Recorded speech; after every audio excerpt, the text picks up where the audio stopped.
ಅವ್ರಿಗೂ ಸ್ವಾಗತ. ಇವತ್ತು ಬಂದು 23 ಮೇ 2025 ನಿಫ್ಟಿ 50ನಲ್ಲಿ ಏನಾಯಿತು, BSEನಲ್ಲಿ ಏನಾಯಿತು, ಸ್ಟಾಕ್ ಮಾರ್ಕೆಟ್ ಅಪ್ಡೇಟ್ ನೋಡ್ಕೊಂಡು ಬನ್ನಿ. ನಿಫ್ಟಿ 50 ಇವತ್ತೊಂದು ಒಳ್ಳೆಯ ಏರಿಕೆ ತೋರಿಸಿದೆ ಅಂತ ಹೇಳ್ಬೋದು. 243.45 ಪಾಯಿಂಟ್ಸ್ಗಳ ಒಂದು ಏರಿಕೆ ತೋರಿಸಿದೆ. ಕ್ಲೋಸ್ ಆಗಬೇಕಾದ್ರೆ 24,853.15 ಪಾಯಿಂಟ್ಸ್ಗಳಿಗೆ ಇವತ್ತು ಕ್ಲೋಸ್ ಆಗಿದೆ. ಹಾಗೆ ಸೆನ್ಸೆಕ್ಸ್ ನೋಡಿದರೆ ಸುಮಾರು 769.09 ಪಾಯಿಂಟ್ಸ್ಗಳ ಒಂದು ಏರಿಕೆ ತೋರಿಸಿದೆ. ಕ್ಲೋಸ್ ಆಗಬೇಕಾದ್ರೆ 81,721.08 ಪಾಯಿಂಟ್ಸ್ಗಳಿಗೆ ಇವತ್ತು ಕ್ಲೋಸ್ ಆಗಿದೆ.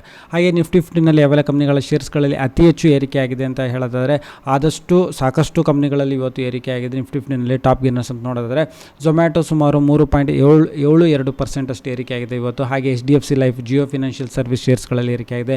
Power grid, ITC, SBI life insurance, Nestle India, Adani enterprises, ಹಾಗೆ ಆಕ್ಸಿಸ್ ಬ್ಯಾಂಕ್, ಹಾಗೆ Bajaj Finserv, Trent, Adani ports, Kotak bank, Apollo hospitals ನೋಡಿದ್ರೆ 7,064.50 ಇವತ್ತು ಕ್ಲೋಸ್ ಆಗಿದೆ ಶೇರು.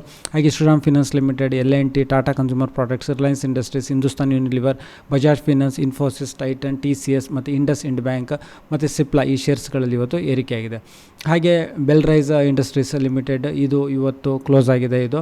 ಹಾಗೆ ಇನ್ನೂ ಒಂದು IPO ಇದು Dar credit and capital limited SME ಇದು ಅಷ್ಟೇ ಇವತ್ತು ಕ್ಲೋಸ್ ಆಯಿತು. ಸೊ ಈ ವಿಡಿಯೋ ನೋಡೋದಕ್ಕೆ ತಮಗೆ ತುಂಬ ಧನ್ಯವಾದ. ವಿಡಿಯೋ ಲೈಕ್ ಮಾಡಿ, ಶೇರ್ ಮಾಡಿ, ಕಮೆಂಟ್ ಮಾಡಿ,